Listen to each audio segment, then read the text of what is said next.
Descubrimos la palabra de Dios, verso por verso, capítulo por capítulo.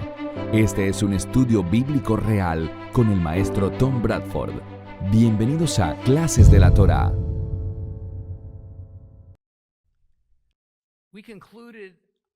En la lección anterior, llegamos hasta el versículo 13 del capítulo 4 de Joel, y vimos que la narración se centra en el momento en que la profecía de la guerra que pone fin a todas las guerras ha comenzado.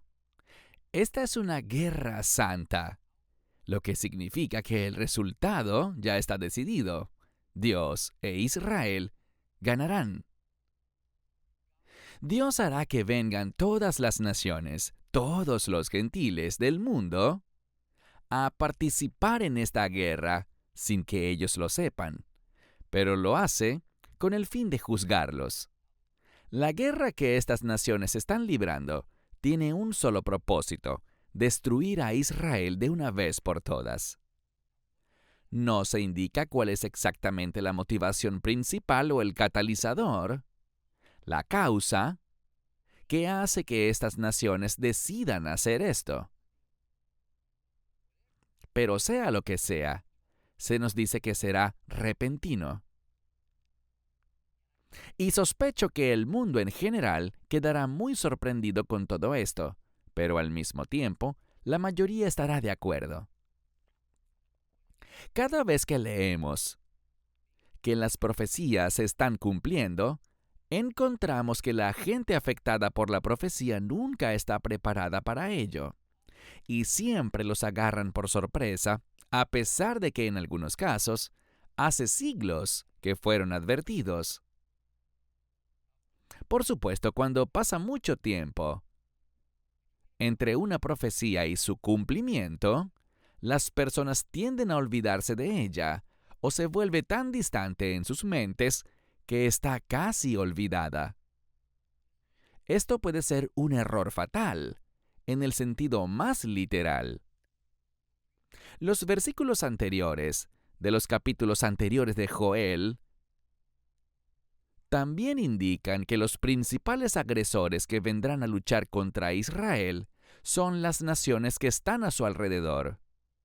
Entonces, aparentemente, las otras naciones del mundo que están más lejos se pondrán del lado de esas naciones circundantes y las apoyarán. Si suponemos que en el momento en que eso pase, el mapa geopolítico mundial en el Medio Oriente se vea principalmente como es hoy, entonces es probable que esas naciones cercanas incluyan al Líbano, Jordania, Arabia Saudita, Siria, Irak y Egipto. Y quizás también incluya a Irán, que es un país no árabe. Volvamos a leer la última mitad del capítulo 4 de Joel. Abran sus Biblias en Joel, capítulo 4. Empezaremos desde el versículo 13. Joel, capítulo 4, desde el verso 13.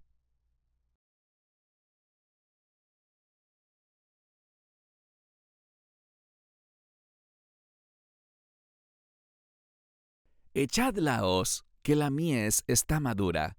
Venid y pisad, que el lagar está lleno.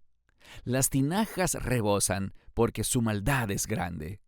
Enormes multitudes en el valle de la decisión, porque cerca está el día de Adonai, en el valle de la decisión. El sol y la luna se han oscurecido, y las estrellas han dejado de brillar. Adonai rugirá desde Sión, tronará desde Jerusalén. El cielo y la tierra temblarán, pero Adonai será un refugio para su pueblo, un bastión para el pueblo de Israel. Conocerán que yo soy Adonai su Dios, que habito en Sión, mi monte santo. Y Jerusalén será santa, y los extranjeros no pasarán más por ella. Y cuando llegue ese tiempo, los montes destilarán vino dulce, las colinas manarán leche. Por todos los arroyos de Judá correrán las aguas, y un manantial brotará de la casa de Adonai para regar el valle de Sittim. Pero Egipto será desolado, y Edom un desierto, por la violencia cometida contra el pueblo de Judá, en cuya tierra derramaron sangre inocente.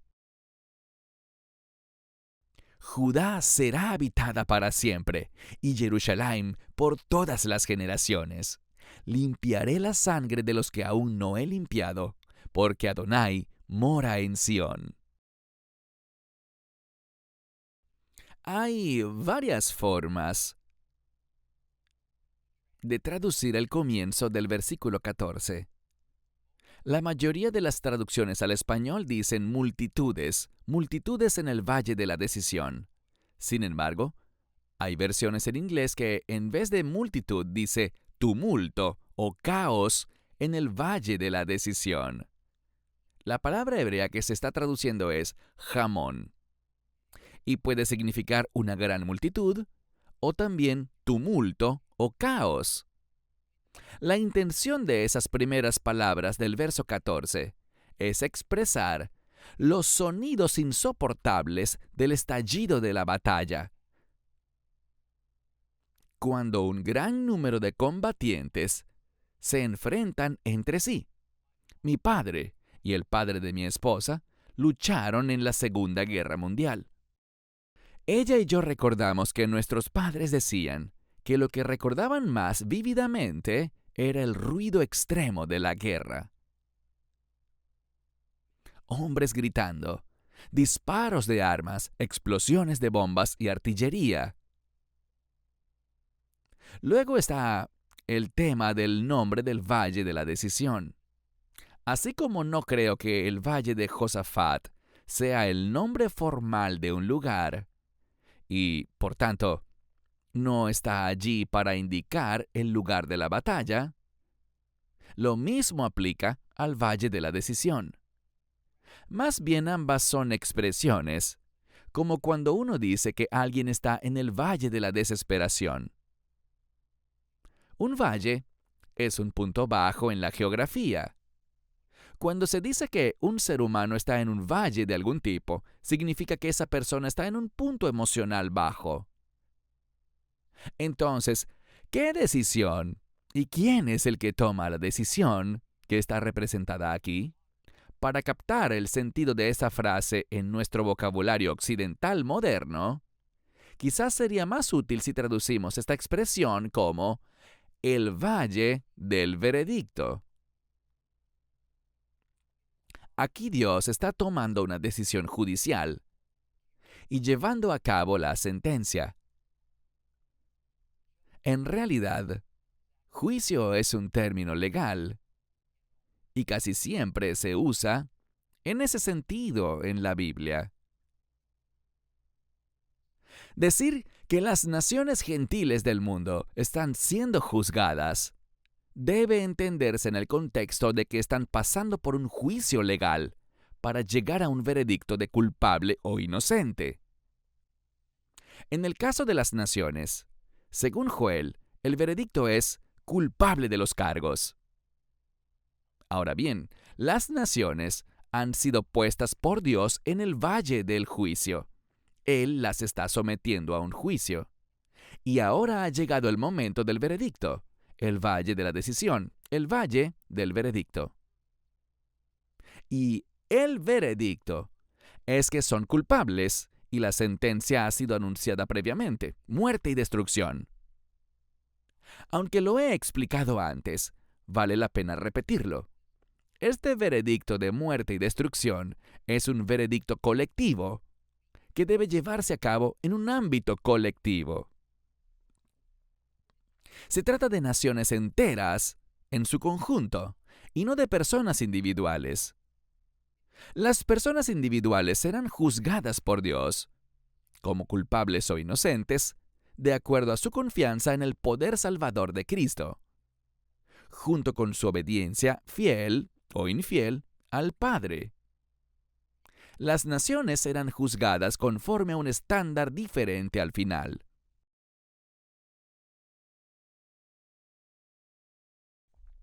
será principalmente conforme al nivel de apoyo o de odio que le hayan mostrado a Israel. Parece que todas las naciones al final llegarán a estar en contra de Israel y serán enemigas de Israel en cierto grado. Aquí creo que es bueno tener un poco de prudencia. Me imagino que no todas las naciones tendrán los mismos niveles de animosidad contra Israel. Algunas exhibirán un desprecio a Israel al nivel más alto y asesino, como el Irán moderno o la Alemania de la Segunda Guerra Mundial, mientras que otras tendrán razones principalmente políticas o económicas para apoyar a las naciones que más odian a Israel y que la atacan con tanta ferocidad como muchas naciones europeas. Tal vez lo que sucederá será muy parecido a lo que sucede mientras doy esta lección en octubre de 2023, ya que el pueblo del territorio palestino de Gaza, liderado por Hamás, ha atacado a Israel de una manera bárbara que no se había visto desde el trato que los nazis le dieron a los judíos en las décadas de 1930 y 40. Algunas naciones han declarado que están a favor de Hamás, a pesar de que no se han unido a Hamás en la lucha contra Israel. Otras naciones están ayudando e instigando a Hamás. Otras están abogando activamente por ellos. Y otras están simplemente expresando simpatía por Hamás y afirman su justificación de por qué hicieron lo que hicieron. Y al mismo tiempo expresan su desdén por Israel. Creo que podría pasar algo así en la batalla de Armagedón. Sin embargo, dado que el juicio y veredicto de Dios serán contra las naciones como entes colectivos, entonces todos los ciudadanos de esas naciones, sin importar cuáles sean sus sentimientos personales por Israel y el pueblo judío, se verán afectados negativamente. No tengo ninguna duda de que todos los que me están escuchando están a favor de Israel y en contra de Hamás. Sin embargo, si la nación a la que pertenecen fuera juzgada hoy, ustedes también se verían afectados. Es por eso que les pido encarecidamente a todos que se preparen. Ustedes, todos nosotros, hemos sido advertidos. La confianza que han puesto en Yeshua no los protegerá ni a usted ni a su familia para que milagrosamente escapen de las dificultades cuando llegue ese día. Ni es probable que sepan de antemano el día en que todo comience. Por tanto, la mejor respuesta es prepararse, adquiriendo y almacenando suministros de emergencia, alimentos y teniendo un plan. De hecho, les digo sin temor a equivocarme, que tenemos el deber de planificar y prepararnos, porque esta es la razón por la que Dios ha dado a los que afirman adorarlo un aviso anticipado, que el mundo secular desconoce por completo. Y también les exhorto a que no hagan esta preparación por miedo. Véanlo como algo que se hace por sentido común, por precaución y sabiduría. Si así lo hacen, tomarán decisiones mejor fundamentadas. Hagan su tarea y luego acudan a empresas de buena reputación para obtener planificación e información sobre la preparación. No vayan con los traficantes de miedo que juegan con las emociones de los demás. La idea es que obtengan los productos adecuados sin gastar demasiado ni comprar cosas que realmente no son necesarias. Por eso quiero recomendarles que vayan al sitio web practicalprepco.com. practicalprepco.com. Allí obtendrán información fidedigna que les ayudará a adquirir las cosas correctas, de buena calidad, a buen precio y sin ser estafados. En el versículo 15, entonces, ya no dice que el sol y la luna se oscurecerán, como en el capítulo anterior, sino que el sol y la luna se han oscurecido. Es decir, este evento profetizado ya está en marcha. Los eventos profetizados están sucediendo. El día de Jehove ha comenzado. Y dado que la alteración del cosmos está sucediendo, entonces es una señal de que se está desarrollando una teofanía. Dios está haciendo una aparición y esto significa la perdición para las naciones. Esta revelación encaja con varias profecías, pero pocas son más dramáticas que la que fue escrita en Zacarías, capítulo 14. Abran sus Biblias allí y acompáñenme en la lectura. Vamos a leer todo el capítulo 14 de Zacarías. Zacarías capítulo 14. Está a pocas páginas después de Joel. Zacarías capítulo 14. Lean conmigo, por favor.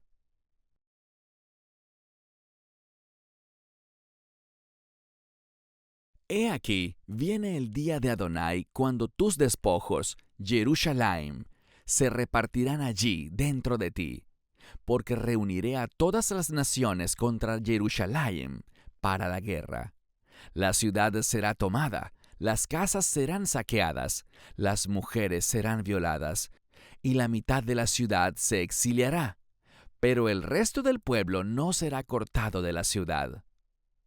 Entonces Adonai saldrá y peleará contra esas naciones, peleando como en el día de la batalla, y ese día sus pies se posarán en el monte de los olivos, que está al este de Jerusalén, y el monte de los olivos se partirá a la mitad, de este a oeste, para hacer un gran valle, y la mitad de la montaña se moverá al norte, la otra mitad al sur, y huirán al valle en los montes.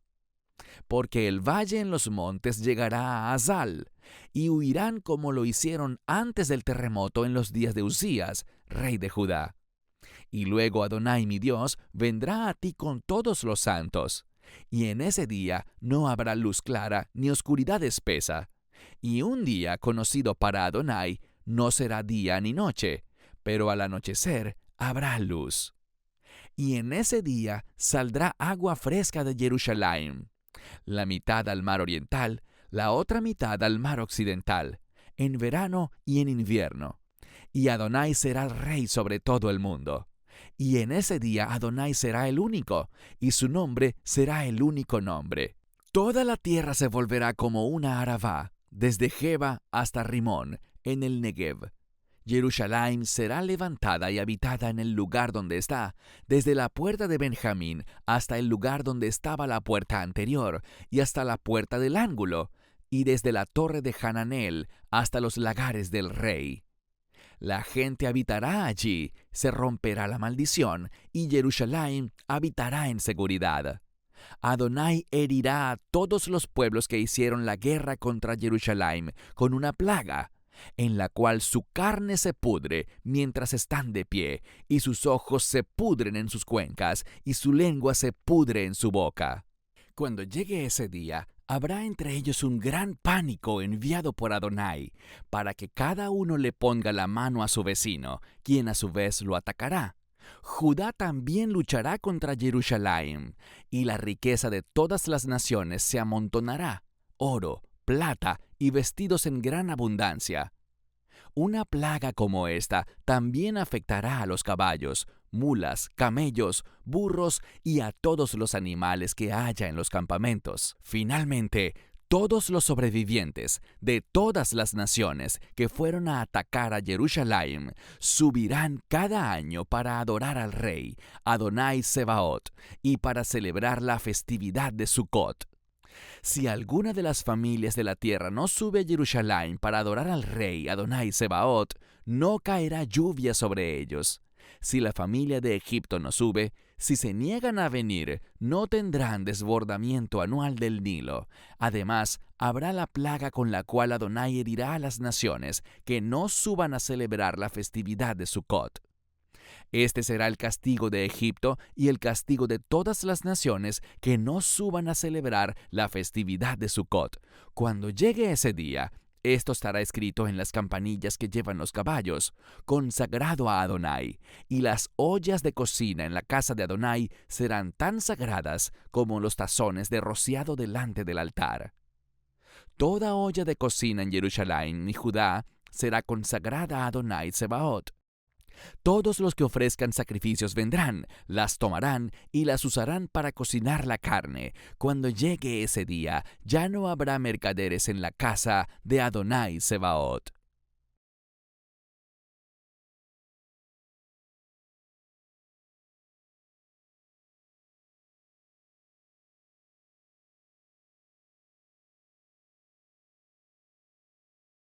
Aquí tenemos una descripción vívida de cómo será la batalla de las naciones contra Israel. Se extenderá por todo Israel hasta Jerusalén. Y asombrosamente, la mitad de la población de Jerusalén será asesinada por las naciones. En algún momento de esa batalla, el Señor termina su castigo a Israel y redirige su ira para diezmar a esas naciones gentiles que él había estado usando para diezmar a Israel. Uno de los asuntos más controvertidos de la profecía de Zacarías, sin embargo, sucede en el versículo 4. Pero antes de hablar de eso,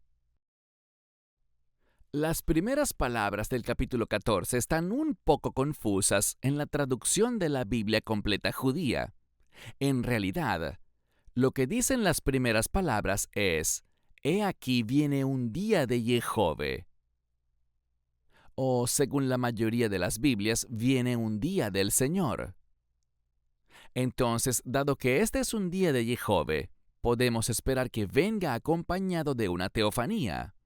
Y efectivamente, eso es lo que vemos en los siguientes versos.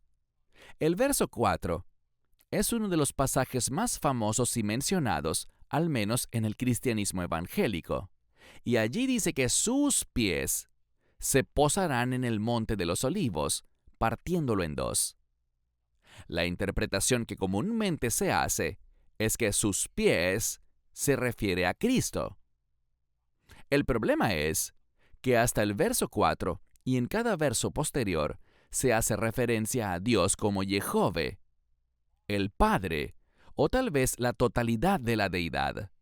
Es decir, todas las veces que en nuestras Biblias en español dice el Señor, en Zacarías 14, o Adonai, en la Biblia completa judía, la escritura hebrea dice Jehove. Por tanto, se dice enfática y literalmente que son los pies de Jehove los que se posarán en el monte de los olivos, haciendo que se parta en dos. Este es el epítome de una teofanía, de Dios haciendo una aparición. Y al usar la palabra Jehove varias veces, hace que sea muy difícil asumir que esto no está hablando del Padre, sino que está hablando de Yeshua.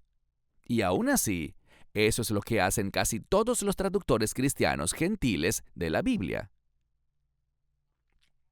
Este mismo pasaje sigue hablando de la destrucción de las naciones que vinieron a atacar a Israel y la protección divina sobre el remanente de los habitantes de Jerusalén que sobrevivieron, una vez que Dios interviene en nombre de Israel, y también habla de que Dios se ubica en Jerusalén y que las naciones vienen a Él en Sucot todos los años para adorarlo.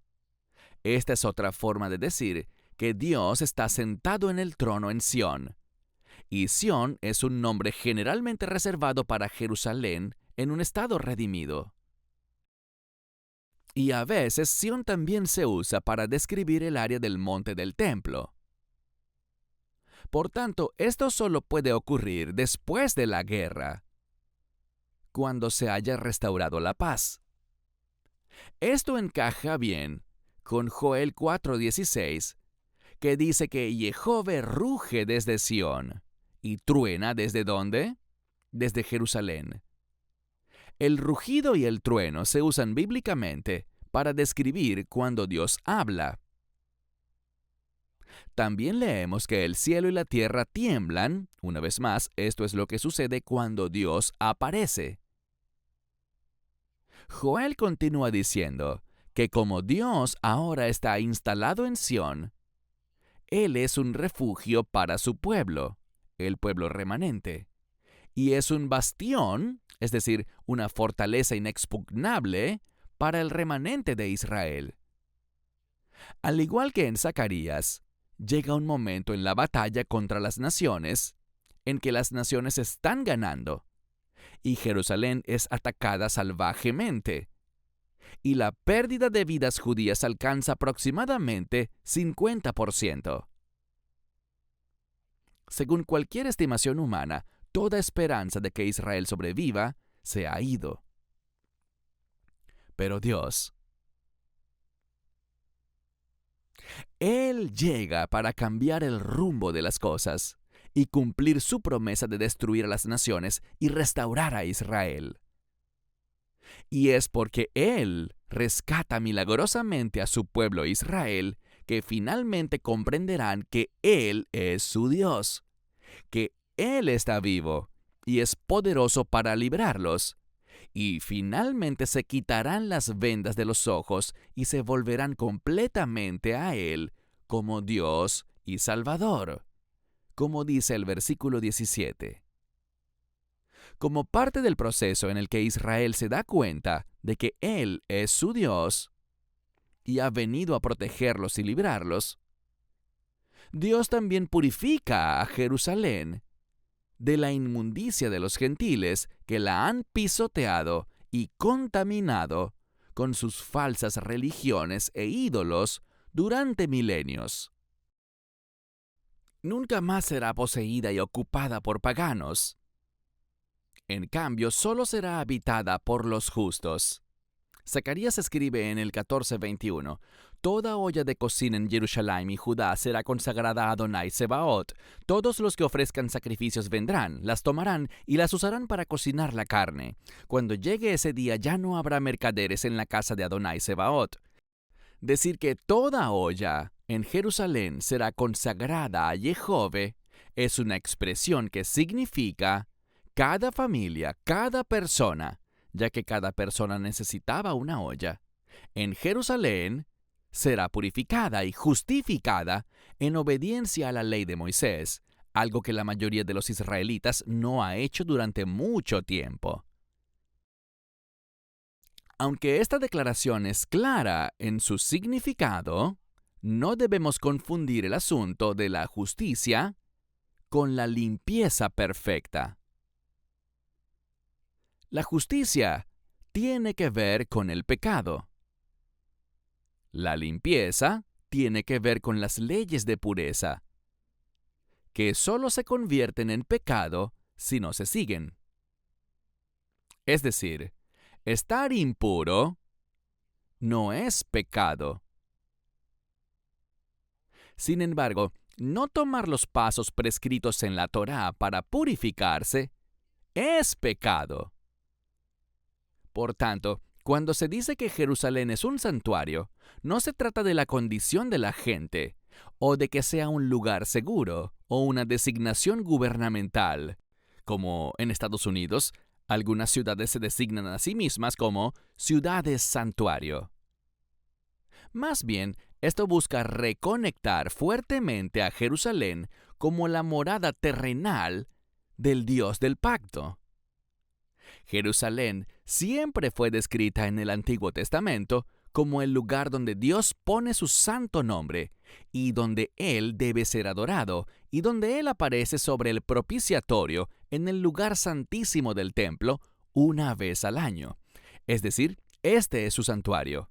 Esta conexión de por sí hace de Jerusalén un lugar de refugio y seguridad exclusivamente para el pueblo de Dios, porque solo el pueblo de Dios es el pueblo del pacto. Por tanto, al leer las profecías de los diversos profetas menores y mayores, que ofrecen distintas perspectivas sobre sus cumplimientos, cada uno parece introducir ciertos elementos e información que otros no. Debemos tener cuidado de no ver estas profecías en conflicto, ni debemos reunirlas en un intento de construir una línea de tiempo bien definida, que muestre el comienzo de un evento de los tiempos finales, que debe terminar para que empiece el siguiente, que luego termina y conduce al siguiente en forma ordenada y en perfecta progresión en serie, como se suele hacer hoy en día en forma de gráficos. Lo que sucede en los tiempos finales es más bien un proceso complejo que se parece más a un tazón de espaguetis que a una línea ordenada con marcas. Algunas cosas tardarán muchísimo tiempo en ocurrir, mientras que otras serán de corta duración. Muchos eventos pasarán al mismo tiempo. Algunos necesariamente se superpondrán, otros comenzarán, se detendrán y luego comenzarán de nuevo, etc. El teatro de operaciones de los tiempos finales es grande. La cantidad de personas involucradas es grande. Y muchas cosas sucederán en paralelo, y las profecías a menudo dan nombres diferentes a un mismo evento. Por esta razón, si bien podemos obtener de la Biblia una buena perspectiva a 30,000 pies de altura de la profecía futura, que aún no ha sido cumplida, debemos ser humildes y cautelosos para no volvernos rígidos o doctrinales sobre los detalles específicos. El cumplimiento profético solo puede conocerse completamente a detalle en retrospectiva. El versículo 18 habla de cuando la guerra santa contra las naciones ya ha pasado, e Israel ha sido completamente restaurada, como fue prometido. Por supuesto, lo primero que se menciona sobre la restauración de Israel es de naturaleza agrícola. Los montes destilarán vino, las colinas manarán leche, por los arroyos correrán las aguas.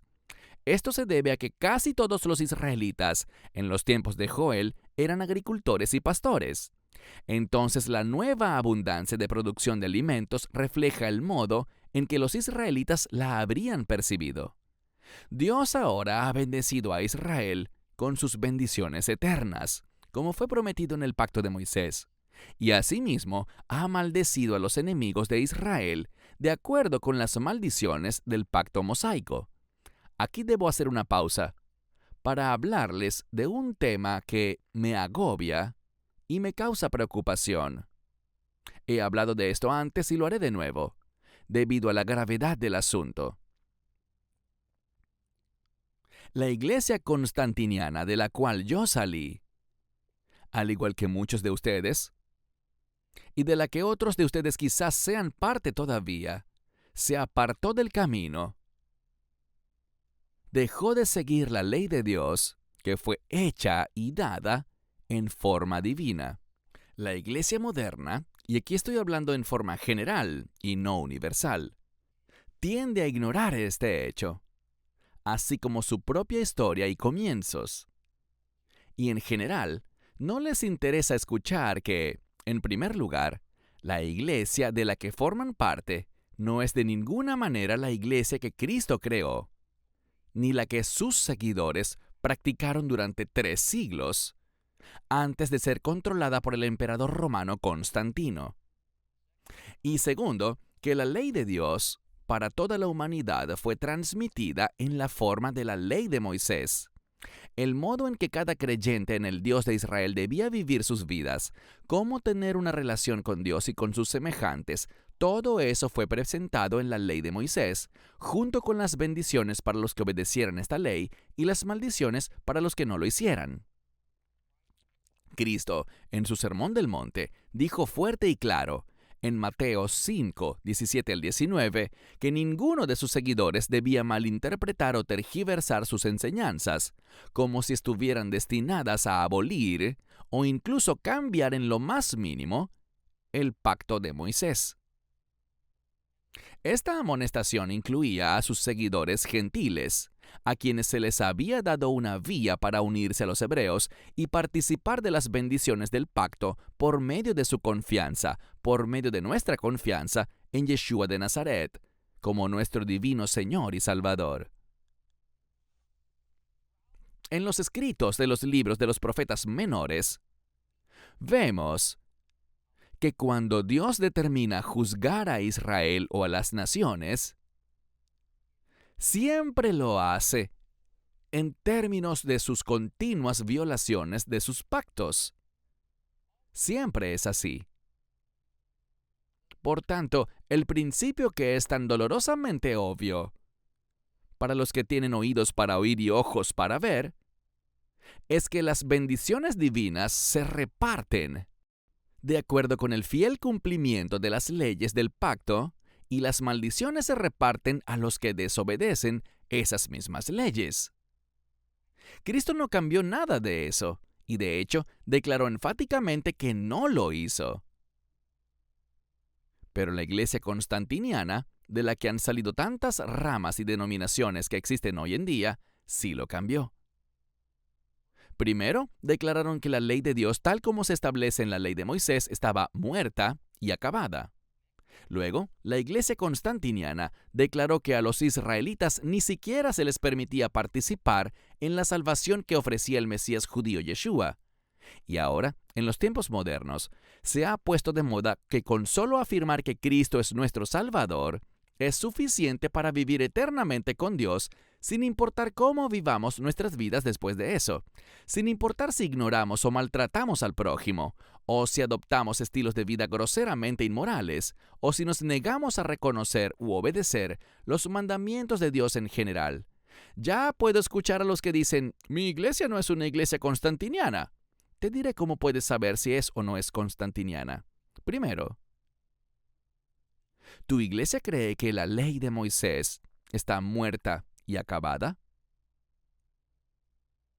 ¿Y fue reemplazada por otra cosa o que no aplica a los creyentes? Entonces es una iglesia constantiniana. ¿Tu iglesia practica un Shabbat dominical? ¿O cree que el Shabbat puede ser cualquier día que uno elija? ¿O que ya no hay que observar el Shabbat?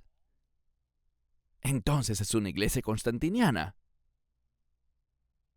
¿Tu iglesia honra la Pascua y la Navidad hechas por el hombre e infectadas por el paganismo, y al mismo tiempo no practica o incluso denuncia la observación de las fiestas establecidas bíblicamente por Dios? Entonces es una iglesia constantiniana. Todas estas cosas son contrarias a lo que Jesús enseñó y a lo que sus seguidores hicieron. Sí, es bueno creer en Cristo, pero elegir ser parte de una institución que también adopta prácticas paganas y denuncia a las personas que intentan obedecer los mismos mandamientos que Yeshua y sus seguidores obedecieron, te pone en el lado equivocado ante Dios. ¿Qué les dice Cristo a los que insisten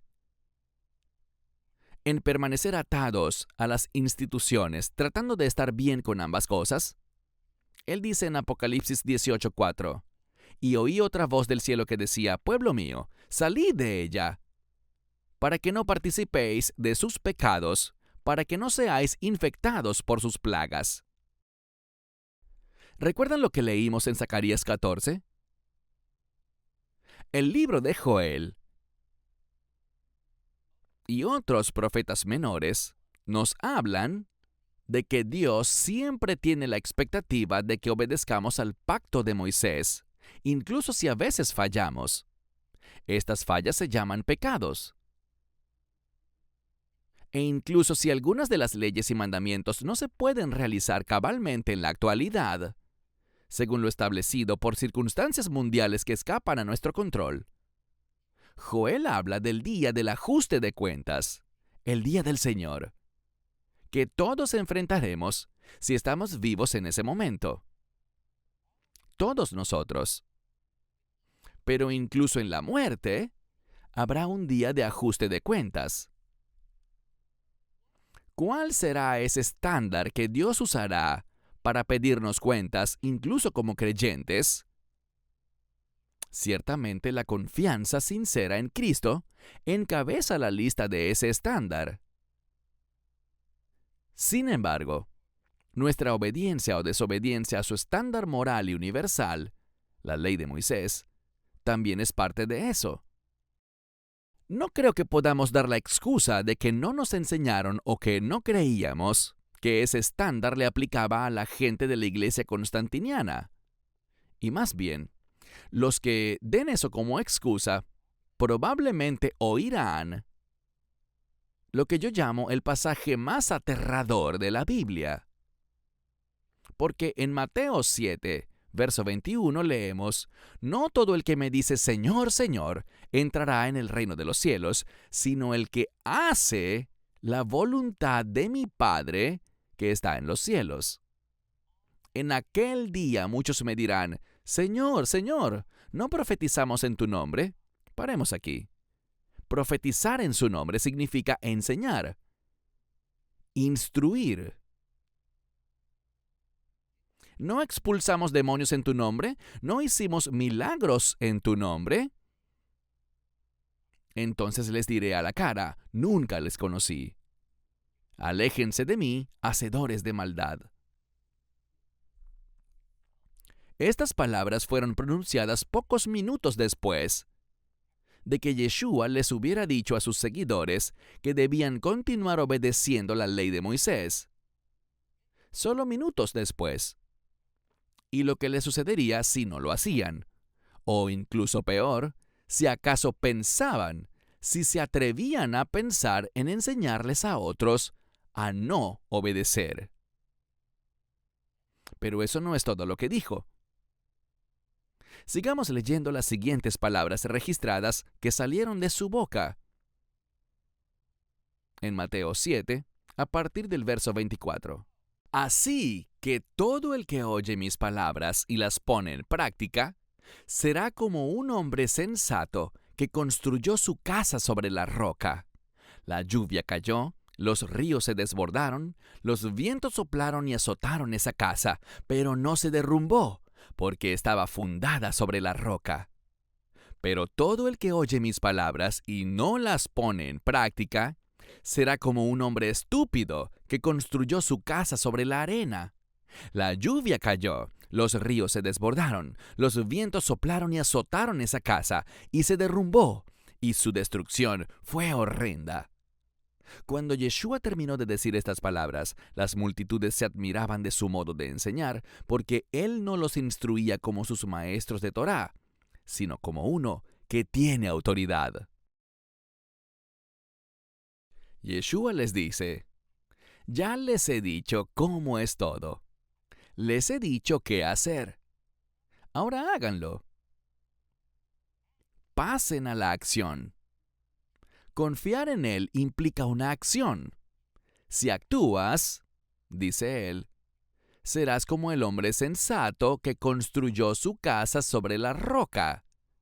Pero si no actúas, serás como el hombre estúpido que construyó su casa sobre la arena.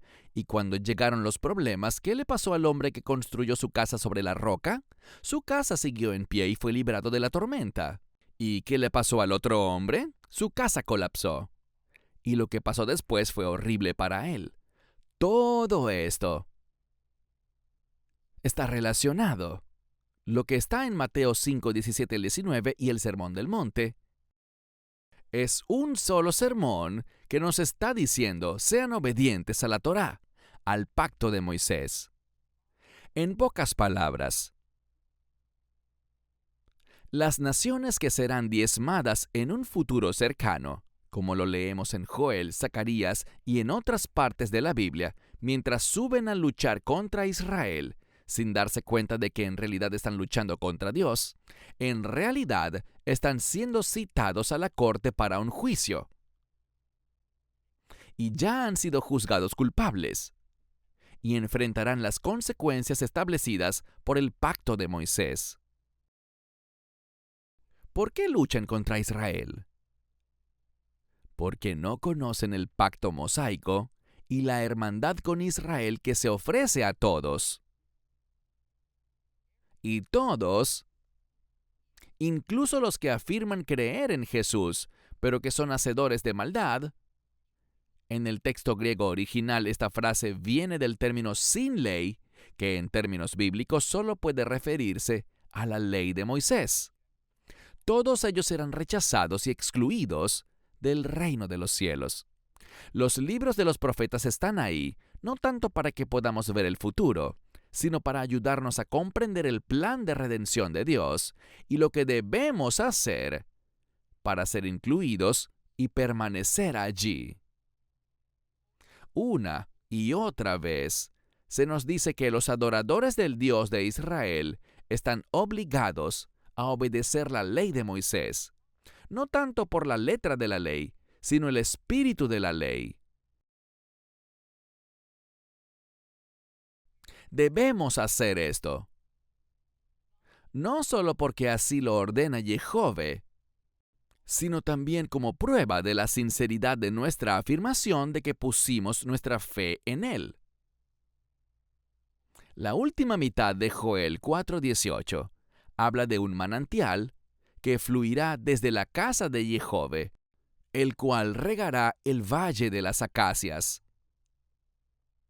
Esto habla del valle seco del Jordán, donde los wadis, que eran lechos de ríos secos, están poblados por árboles de acacia.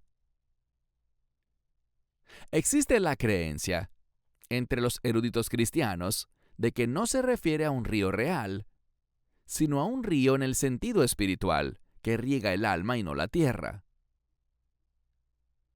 No creo que ese sea el caso, ya que el pasaje que leímos de Zacarías 14 muestra que el monte de los olivos se partirá en dos, y el agua fluirá en enormes caudales en dos direcciones. Una de esas direcciones es hacia el Mar Muerto, que se encuentra en el extremo más alejado del Valle del Jordán. Entonces creo que esto habla de un río literal que hará que el Valle del Jordán cobre vida con más actividad agrícola. El verso 19 me resulta interesante, porque menciona a Egipto.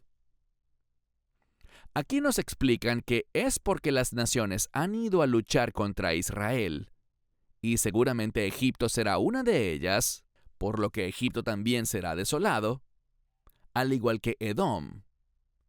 Tal vez Egipto y Edom están siendo señalados porque han sido enemigos históricos de Israel. Por otro lado, hay veces que también han dado refugio a Israel. Puede ser porque representan a las naciones cercanas a Israel, las que rodean a Israel. Algunos comentaristas piensan que son meramente representativos de todas las naciones que vendrán contra Israel. Pero eso me parece inaceptable. No estoy seguro de cuál es la respuesta de por qué estas dos naciones fueron señaladas. Sin embargo, en lo que respecta a Egipto, siempre ha habido una relación complicada entre Israel, Egipto y Edom, pero por diferentes razones. En cuanto a Egipto, ellos proporcionaron un lugar de refugio para Israel mientras el Medio Oriente luchaba contra una hambruna. Fue al hebreo José a quien Dios le advirtió de la hambruna que se avecinaba, y fue a José a quien el faraón puso a cargo para almacenar suficiente comida para su nación, incluyendo a Jacob y su familia que vivían allí. Pero tendemos a olvidar que José se casó con una mujer egipcia. Y fue ella, una mujer egipcia, quien dio a luz a los 2 hijos de José, Efraín y Manasés, que se convirtieron en 2 de las tribus más pobladas y prominentes de Israel. Esto significa que esos 2 hijos eran mitad hebreos y mitad egipcios. Por tanto, todas las familias descendientes de Efraín y Manasés eran en parte egipcias. También encontramos que Egipto fue el lugar al que María y José huyeron para proteger al niño Yeshua del traicionero rey Herodes. En cuanto a Edom, que significa rojo, es la tierra ocupada por el hermano de Jacob, Esaú. Y debido a que Esaú provenía del mismo padre hebreo que su hermano gemelo Jacob, entonces Edom debería haber tenido una relación amistosa con los israelitas. Pero en general no fue así. En todo caso, por las buenas razones que Dios habrá tenido, Él designó a Egipto y a Edom para ser castigados.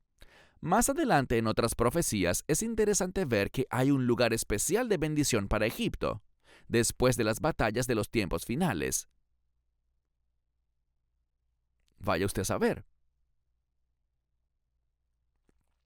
El verso 20 destaca a Judá en contraste con Egipto y Edom, y creo que es por las relaciones familiares involucradas. Egipto y Edom están devastados, pero Judá es restaurada y recibe la mayor abundancia. Se establece una especie de paraíso.